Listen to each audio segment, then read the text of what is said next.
그다음에 조윤선 증인 마지막으로 한번 물어보겠습니다. 아까 우리 도종환 의원께서 질의할 때 2015년 국정감사에서도 이 블랙리스트에 관한 문제 제기가 있었다고 하니까 그렇다고 답변을 하셨죠. 예, 그 교문위에서도 지적해 주신 사항입니다. 2015년 당시에 증인은 정무수석이었죠. 저는 2015년 5월에 그만뒀습니다. 그러면 2015년 국정감사 당시에는 아무것도 아니었나요? 예, 저는 그냥 쉬고 있었습니다. 쉬고 있었습니까? 예. 저 화면 한번 좀 띄워봐 주실래요? 박근혜 대통령.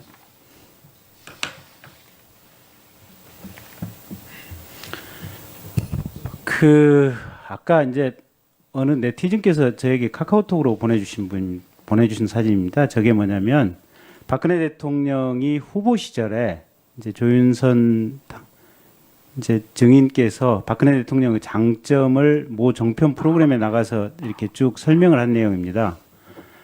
다시 한번 앞으로 첫 화면으로 한번 가볼까요? 박근혜 대통령 애국심으로 가득 차 가까이에서 본 박근혜 대통령. 다음 페이지로 한번 가보시죠.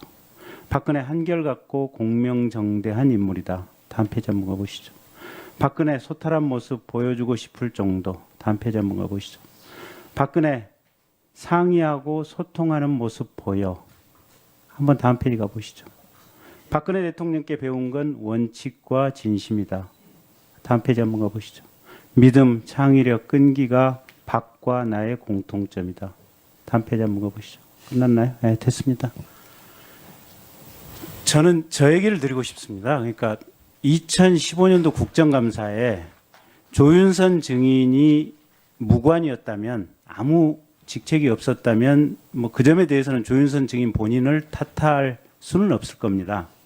그런데 조윤선 증인이 저렇게 생각했던 박근혜 대통령이 2015년 국정감사에 이미 헌법과 법률을 위반해서 범죄 행위를 저지르고 있는 문화예술계 블랙리스트라고 하는 범죄 행위를 체계적으로 저지르고 있다는 것이 국정감사장에서 국회의원에 의해서 문제 제기가 됐는데, 원칙을 존중하는 박근혜 대통령, 또 대화와 소통을 한다고 하는 박근혜 대통령이 그 점에 대해서 아무런 내부 조사, 국가 전체적인 진상 조사, 문체부 내부에 대한 조사, 청와대 내부에 대한 조사 전혀 없이 2016년도 최근까지도 그 블랙리스트가 실제 집행되어 왔다고 보여집니다.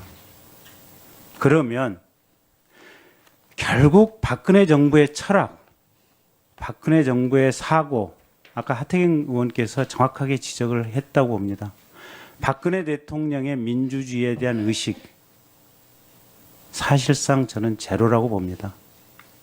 그런데 그런 박근혜 대통령을 저런 수사로서 당선시키는데 일조를 했던 우리 조윤선 증인, 또 문체부 장관이 돼서도 그와 같은 국회의 꾸준한 문제 제기에 대해서도 제대로 파악도 하지 못하고, 심지어는 본인이 정무수석으로 재직하고 있을 당시에 밑에 있던 부하 비서관 2명이 곧 영장이 청구되는 것으로 알고 있습니다. 그런 상황임에도 불구하고 여전히 본인의 책임을 회피하기 위해서 말꼬리 잡고 앵무새처럼 같은 말만 반복하는 장관, 이게 현재 박근혜 정부의 문제였다고 저는 개인적으로 생각을 하고 있습니다. 그런 장관들의 자세, 철학, 또 그런 대통령의 통치 철학, 정치 철학이 지금의 2017년의 대한민국을 이 모습으로 이끌어왔다라고 생각을 하고 있고, 앞으로 수개월 내에 있을 대통령 선거에서 우리 국민들께서 정말로 심사숙고해